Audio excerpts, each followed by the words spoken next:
بخاری شریف کی حدیث ہے کہ ایک عورت رہتی ہے جس سے گناہ ہو جاتا ہے، زنا ہو جاتا ہے، بہت زیادہ وہ شرمندہ رہتی ہے۔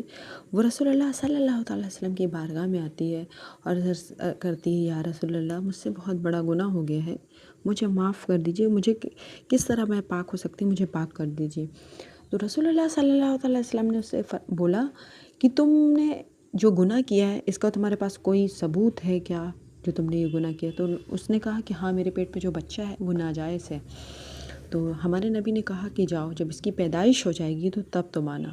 اب جب 8 مہینے بعد جب وہ بچہ پیدا ہو جاتا ہے تو وہ عورت آتی ہے اور کہتی ہے کہ میں آ گئی ہوں، میں بہت شرمندہ ہوں، مجھے رات بھر نیند نہیں آتی ہے، میں اسی عالم میں پریشان رہتی ہوں کہ کہیں مجھے اس حالت میں موت آ گئی تو مجھے کیا ہوگا۔ تو ہمارے نبی اسے حکم فرماتے ہیں کہ تم جاؤ، جب یہ بچہ روٹی کھانے لگے گا تو تب تم آنا۔ تو وہ عورت چلی جاتی ہے، اس کے بعد وہ آتی ہے ایک بچے کو لے کر، تو واقعی وہ ہاتھ میں روٹی لیا رہتا ہے اور رسول اللہ کی بارگاہ میں وہ عرض کرتی ہے، یا رسول اللہ،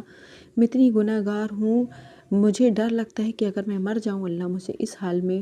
میرے ساتھ کیا کرے گا، مجھے پاک کر دیجئے، مجھے کیا کرنا ہے، میں رات بھر سو نہیں پاتی ہوں۔ ہمارے نبی بولتے ہیں،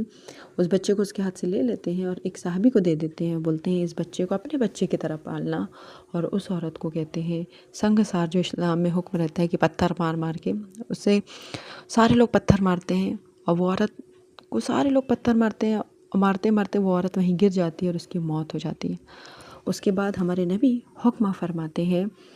کہ اب اس کا غسل دیا جائے، صحابیات کو حکم دیتے ہیں ان کا غسل کیا جائے، پھر اس کی نماز ہمارے نبی پڑھاتے، نماز جنازہ اس عورت کا ہمارے نبی فرماتے ہیں پڑھاتے ہیں۔ اس کے بعد ایک بھیڑ میں ایک شخص بولتا ہے، یا رسول اللہ، آپ اس گناہ گار عورت کا کیوں جنازہ پڑھا رہے ہیں؟ تو ہمارے نبی فرماتے ہیں کہ تم کو اس کا گناہ دکھتا ہے، اس کی تڑپ نہیں دکھتی، اس کی ندامت نہیں دکھتی۔ تو زندگی میں جس نے اپنے گناہ مان لیا، اپنی غلطی کو مان لیا،